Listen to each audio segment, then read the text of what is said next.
ধানমন্ডি 32 নম্বরের দুই পাশে ব্যারিকেডকে দিছে সেনাবাহিনী নাকি স্বরাষ্ট্র মন্ত্রণালয়? সিদ্ধান্তটা কার? মানে আমার জানা দরকার আর কি, কুরকুরানিটা কার? সুপুর নাকি উপদেষ্টার? 32 নম্বরকে প্রোটেকশন দেওয়া যাবে না, সোজা হিসাব। 32 নম্বরের সাথে আমাদের সকল বোঝাপড়া শেষ হয় নাই। যে ব্যারিকেড বসাইছেন সেটা সরান। হ্যাঁ, ভালো করে কইতেছি, ব্যারিকেড না সরাইলে কিন্তু মহাবিপদে পড়বেন। লাঠিগুলি টিয়ার গ্যাস দিয়ে বিপদ ঠেকাইতে পারবেন না। তাই 32 নম্বরের প্রত্যেকটা ইট আমরা খুলে নেব, ওই বাড়ির ডিনামাইট মাইরা ধুলা মিশাই দেব। ওইটা ফ্যাসিবাদের আইকন। কি হাসিনা আপা, কি অবস্থা? 15ই আগস্ট বাঙালির সুখ দিবস।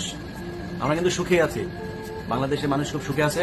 তুই যেখানে কি আসো ওইখানকার মানুষজন সুখে আছে। ওদের আজকে স্বাধীনতা দিবস, আমাদের এটা স্বাধীনতার মাস। আমরা স্বাধীনতা পালন করছি, বিভিন্ন জায়গায় মানুষ আনন্দ উল্লাস, মিষ্টি খিচুড়ি টিচুড়ি আমরা রান্না করছি। গরিব মানুষ ভাই,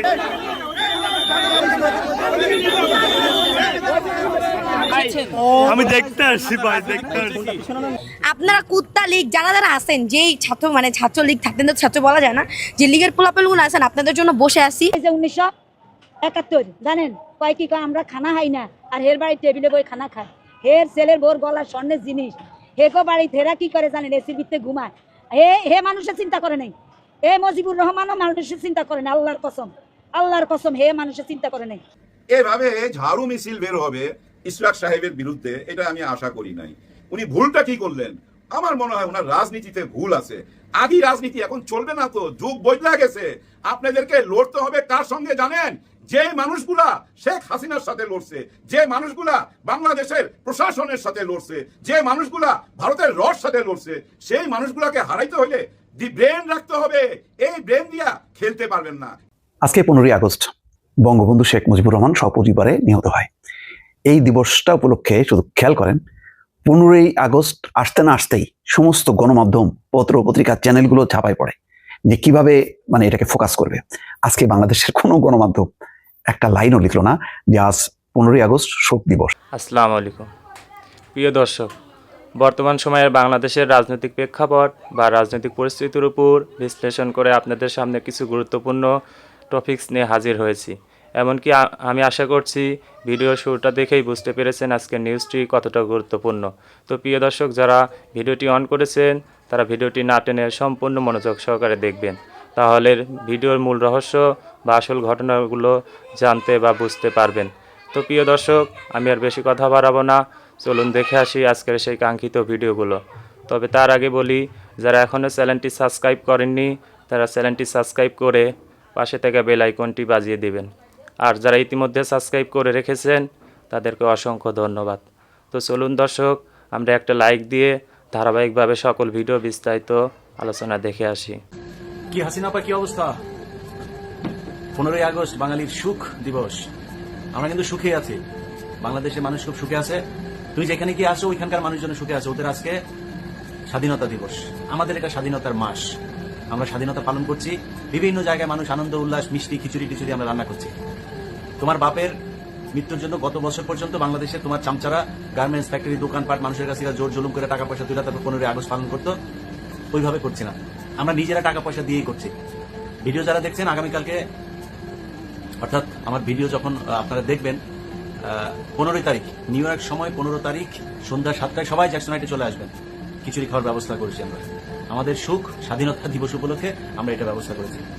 গত বছর এই আগস্ট মাসে একটা প্রোগ্রাম আপলোড দিয়েছিলাম, সেই প্রোগ্রামটা আবার গত 2-3 দিন আগেও আপলোড দিয়েছি। সেখানে বলা ছিল যে 15ই আগস্ট শেখ মুজিবের এই যে এখন যে পুতুরেরা যে এখন নাচানাচি নাচা গানা করছে, এটা শেখ হাসিনার পতনের পরে থাকবে না। এখন হিসাব মিলায় দেখো, শেখ হাসিনা সত্য বলেছিলাম না আমি? আমরা তো কথা বললেই তোমার কাছে গুজব লাগা। তোমার লোকজনেরা তখন বলতো সেই 75 আর এখন এক না, এখন কিছু হইলে তারপরে একদম হাড্ডি গুড্ডি নাকি কারে নাকি ভাঙিয়া ভাঙিয়া কি করবে। কই সেই লোকজন? তোমার 32 নম্বর বাসার ভেতরে আগুন লাগাই দিচ্ছে, তোমার লোকজন কোথায়? 15ই আগস্ট তোমার আব্বার আজকে মুসলমানি দিন, তোমার লোকজন কই? আসতে বলো। তোমার আব্বুরা সব কালকে রাতে থেকে কি করে রেখেছিল, ওই 32 নম্বর পাহারা দিয়ে রেখেছে। তোমার বাবেদার আসতে বলো, কি করতে বলো? এখন খিচুড়ি খাই যাইতে বলো। পোলাপান এনে তোমরা এই এতদিন ধরে হিন্দি গান শুনছো না? পোলাপান দেখলাম ওই লুঙ্গি ডান্স হিন্দি গান শুনছো। এটাই হচ্ছে বর্তমানের অবস্থা বাংলাদেশে। তোমাকে ছাড়া বাংলাদেশ অনেক ভালো আছে শেখ হাসিনা।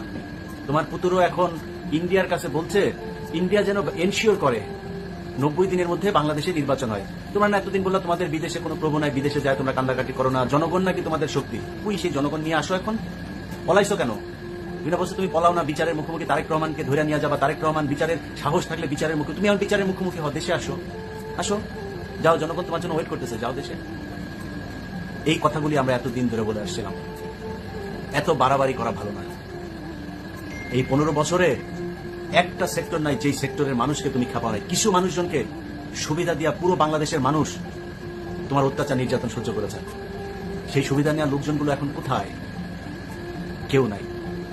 দুই একজন দেখলাম ফেসবুকে, কালকে এক মহিলার পোস্ট দেখলাম, নিউজ করেছে, যে সে বলেছে যে বঙ্গবন্ধুর জন্য যদি চাকরি যায় তাহলে যাক, সে নিজেই পলাতক।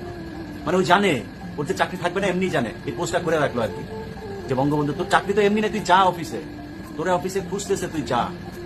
রংপুরের যে কিছুক্ষণ আগে একটা ইমেল চেক করলাম, রংপুরের যে পুলিশ কমিশনার ছিল মনিরুজ্জামান, তার নির্দেশে আবু সাইদকে গুলি করা হয়। এই মনিরুজ্জামান এলাকায় প্রভাবশালী, যে কারণে এলাকার লোকজন সাহস পাচ্ছে না তার বাড়িতে আপনার চেক করতে।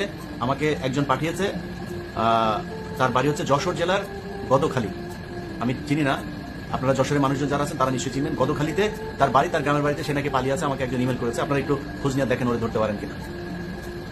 তোমার লোকজন একজনের জায়গা মতো নাই, সব পালাচ্ছে। আর যে কজন অফিসে এখনো কাজ করতে যাচ্ছে, একটু এদিক ওদিক ছিল, তারা এখন যায় সব জামাত শিবিরের সার্টিফিকেট চাচ্ছে, যে তারা জামাত শিবির করতো, কারো না কারোর সাথে করতো, এরকমই। গতকালকে আমাকে এই রাজুক থেকে একজন ফোন দিয়েছে, রাজুকের এক বড় কর্মকর্তা, উনি আমাদেরই মানে আমাদের বলতে আর কি ভালো মানুষ, মানে শেখ হাসিনার চামচামো করে নেই। তো উনি ওনার পিএস আমাকে ফোন দিয়েছে, ফোন দিয়ে জিজ্ঞেস করছে একজনের নাম, যে ভাই ইনি নাকি আপনার সাথে খুব ভালো সম্পর্ক ছিল, আপনাকে বিভিন্ন তথ্য দিত আওয়ামী লীগের লোকজনকে। আমি চিনি না তাকে, জীবনের নামই শুনি নাই। আমাকে এখন মানে আমার কাছ থেকে সার্টিফিকেট নিচ্ছে, বুঝছেন না? এরকম বিএনপির অনেক লোকজনের কাছ থেকে এভাবে সার্টিফিকেট নিয়ে এখন বিএনপি শাস্তে চাবে, জামাত শাস্তে চাবে, আমাদের পরিচিত শাস্তে চায়, চাকরিটা বাঁচানোর চেষ্টা করবে। তোমার এইসব লোকজনের সংখ্যা এখন অনেক বেশি।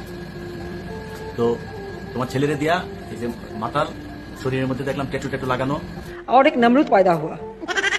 তোমাদের বাংলাদেশে থাকার দরকার নাই তো। তোমার ছেলে মেয়ে, তারপরে এই বোনের ছেলে মেয়ে, একটাও বাংলাদেশে তাদের বিয়ে হয়নি, বাংলাদেশে এখানে একটা হয়েছিল, সেটাও তাও রাজাকারের সাথে, সেটাও আবার নাকি এখন লড়র পড়র করে এখন কোন দিকে নাকি তোমার মেয়ের পিটায় নাকি বার করে দিয়েছে। তো এখন তোমার মেয়েরও আরেকটা বিদেশে একটা দেখা বিয়ে দিয়ে দাও। তোমাদের বাংলাদেশে তোমাদের কেউ নাই তো, তুমি বাংলাদেশে আসবা কেন? তুমি বাংলাদেশে তোমার এতগুলো এমপি মন্ত্রী একটারও নিয়ে যাও নেই, সবগুলো পলায় আসে, হয় ক্যান্টনমেন্টে আছে, নাইলে কোনো না কোনো বিএনপি নেতার বাসায় কিংবা কোনো ব্যবসায়ীর বাসায় কোনো না কোনো জায়গায় পলাতক অবস্থায় আছে। আবার কেউ শুনলাম হিন্দু এলাকাতে, অধ্যুষিত এলাকার ভিতরে হিন্দুদের বাড়ি থেকে আশ্রয় নিয়েছে। এটা হচ্ছে তোমাদের এখন এই মুহূর্তে পরিণতি। তো তুমি শেখ হাসিনা যা করছো গত 15 বছরে, আমার বিশ্বাস আল্লাহর বিচার এখনো শেষ হয়নি। আল্লাহ কোরআনে বলেছেন না, যে তোমাদেরকে কিছুক্ষণের জন্য তাদেরকে আমি হাসতে দিয়েছি, তারা হেসে নিক, আবারও তাদেরকে পাকড়াও করা হবে। তোমাদের এখন সেই পিরিয়ডটা চলছে, তোমাদের পাকড়াও। তোমার এখন এই কান্দাকাটি করে লাভ নাই, হেদায়েতের দিন সময় শেষ। তোমার হেদায়েত মনে হয় না হবে, আল্লাহ মাফ করুক, হেদায়েত তোমার শেষ। তোমার এখন গুনাহ যত পারো কমাও, গুনাহ কমায়, তারপরে যে শাস্তি যতটুকু কমাইতে পারো আল্লাহর কাছে চাই কমায়, যে কদিন বেঁচে আসো ওইখানে বসা এই শয়তানি করে লাভ নেই। তোমার যেই বাবারা এখন দেশ চালাচ্ছে, তোমার বাবাদের শেকড় অনেক লম্বা, তো তোমার এই বাবাদের সাথে টেক্কা দিয়ে লাভ নেই। তোমার ইন্ডিয়ার বাপ আর তোমার এই করতে পারবে না। তোমাদের একমাত্র বাপ তো দুনিয়া ইন্ডিয়ায়। তোমরা বলতা বিদেশে তোমাদের বাপ নাই, প্রভু নাই, এই সেই, অথচ সবকিছু তোমাদের ওইখানে। তো তোমাদের একমাত্র বাপ। মানুষ স্লোগান দিত না, হরে কৃষ্ণ হরে রাম, শেখ হাসিনার বাপের নাম বলতো না, এই তোদের বাপ ওইটাই একমাত্র তোর বাপের বাড়ি, ওইখানেই তোর মানায়। এর আগেও ছিলি, তুই আর তোর বোন দুইটা মিলা ওইখানে লটর বর্ডার করতিস, এখনো করছিস। তো তোর ছেলে এখন তোরে মোদির কাছে ভাড়া দিয়া, তারপরে মোদির কাছে এখন দেশ আবার ফেরত চায়। তো জিনিস তো আর ওইরকম না যে ওইটারে দিয়া যে ভাড়া দিয়া যে কিছু আদায় করতে পারবে, ওই অবস্থা তো তোর নাই। থাকলে তুই এটা করতিস, কারণ তুই তো আর ওইটা করতে পারবি না। তো তারপরেও দেখ ইটি করে কতটুকু কি করতে পারিস, কাজ হবে না। স্টুডেন্টরা 32 নাম্বার থেকে এই তোর বাপের অ্যাভিনিউ যেটা আছে গুলিস্তানে, তোদের কার্যালয় সব স্টুডেন্টদের দখলে, তোর বাপেরা একটাও আসে না। তোরা বলতিস না এতদিন ধরে, যখন আমরা বলতাম যে 75-এ কেন কেউ আসে নাই, হ্যাঁ 75-এ শেখ মুজিবকে এত ভালোবাসলো, ওই দিন কেন মানুষ মিষ্টি খেয়েছে, 2 দিন লাশ পড়েছিল, তখন আমাদেরকে বলতো এখন আসিস, এখন দেখাই দিব। এখন ওই সেই লোকজন সব ফেসবুকের আগের পোস্ট সব করে দিয়া, তারপরে এই এখন আবার লাল প্রোফাইল পিকচার লাল করছে, লাল করে এখন আপনার রাজাকার সাজার চেষ্টা করছে। তো এই বাঙালি তোকে উচিত জবাব দিয়েছে। আজকের এই 15ই আগস্ট দেখার জন্য আল্লাহর কাছে অনেক দিন ধরে চাচ্ছিলাম যে আল্লাহ এই দিনটা দেখে যেতে চাই। বিশ্বাস করেন পৃথিবীর ভেতরে আর কোনো স্বপ্ন নাই, কোনো কিছু দেখার ইচ্ছা নেই। আল্লাহ যে জিনিস দেখাইছে এটা এর চাইতে সুখ, এর চাইতে আনন্দ, এর চাইতে বড় জিনিস এই পৃথিবীর ভেতরে আল্লাহর কোনো কিছু দেয়নি। আল্লাহর কাছে লাখো কোটি সুখ। একটা মানুষের কাছে যা জিজ্ঞেস করি, প্রতিটা মানুষ একই অবস্থা। ভাই এখন মনে হয় যেন মানে মানে সকালে ঘুম থেকে উঠলে মনে হয় মানে আগের অবস্থায় বোধহয় এই যে শেখ হাসিনা যে না এটা মানে হঠাৎ করে মনে হয় মানুষের মাথার থেকে একটা বিশাল বোঝা সরে গিয়েছে। বাংলাদেশের মানুষ স্বাধীনতা কি জিনিস সেটা এখন ভোগ করছে। আজকে 15ই আগস্ট বঙ্গবন্ধু শেখ মুজিবুর রহমান সপরিবারে নিহত হয়। এই দিবসটা উপলক্ষে শুধু খেয়াল করেন, 15ই আগস্ট আসতে না আসতেই সমস্ত গণমাধ্যম, পত্র পত্রিকা, চ্যানেলগুলো ঝাঁপায় পড়ে যে কিভাবে মানে এটাকে ফোকাস করবে।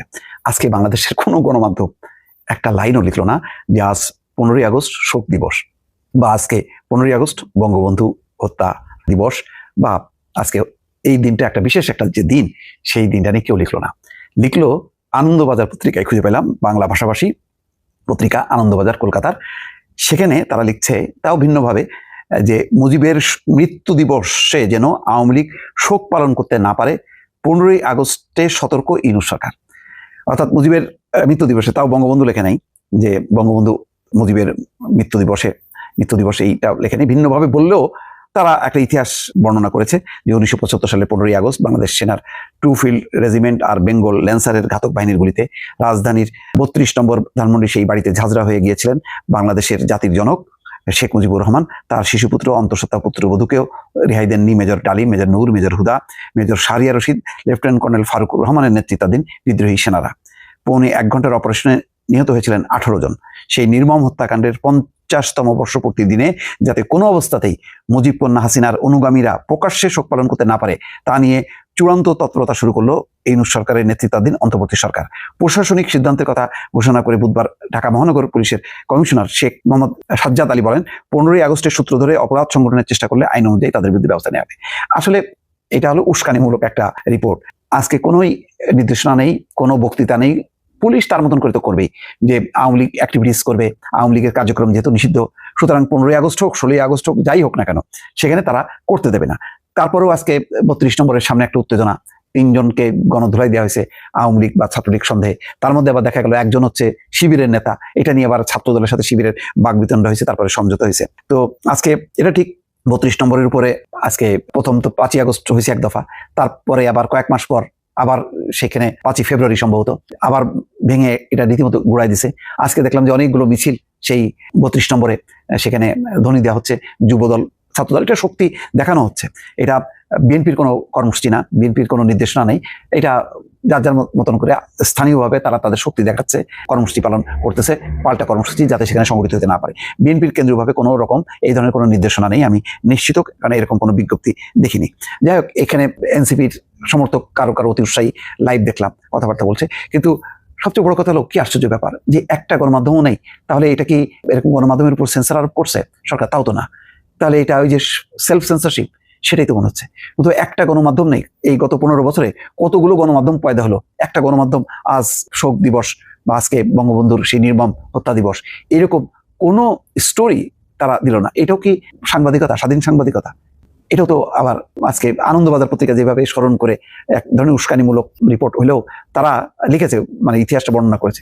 আজকে সেই ইতিহাস সহ বঙ্গবন্ধু শেখ মুজিবের যে আজকে মৃত্যু দিবস, এইটা উল্লেখ করে একটা রিপোর্ট, একটা কোনো টেলিভিশনে প্রতিবেদন করার মতন কারোর সাহস নেই, সামর্থ্য নেই। অথচ গত 15 বছরে আজকে যতগুলো আমরা পত্র পত্রিকা দেখি, তার সিংহভাগই হচ্ছে গত 15 বছরের জন্ম নেওয়া। কিন্তু আজকে তাদের সেই সাহস নেই যে এই কথাটা তারা উচ্চারণ করবে। আমি বারবার বলেছি যে এই কাঠামোটা এত দুর্বল, এবং এরা যেহেতু যে সমস্ত লোকগুলো গণমাধ্যমের সাথে যুক্ত, যারা মালিকানা নিছে, তারা নিজেরাই যেহেতু করাপ্ট, নিজেরাই রাজনৈতিক দোষে দুষ্ট, সুতরাং আজকে তারা মোরালি উইক হওয়ার কারণে যে তারা স্বাধীনভাবে যে একটা কোনো কথা বলবে, সেই নৈতিক সাহস পর্যন্ত তারা হারাই ফেলছে। যার কারণে আজকে গণমাধ্যমে শেখ মুজিবুর রহমানের কোনো ছবি নাই।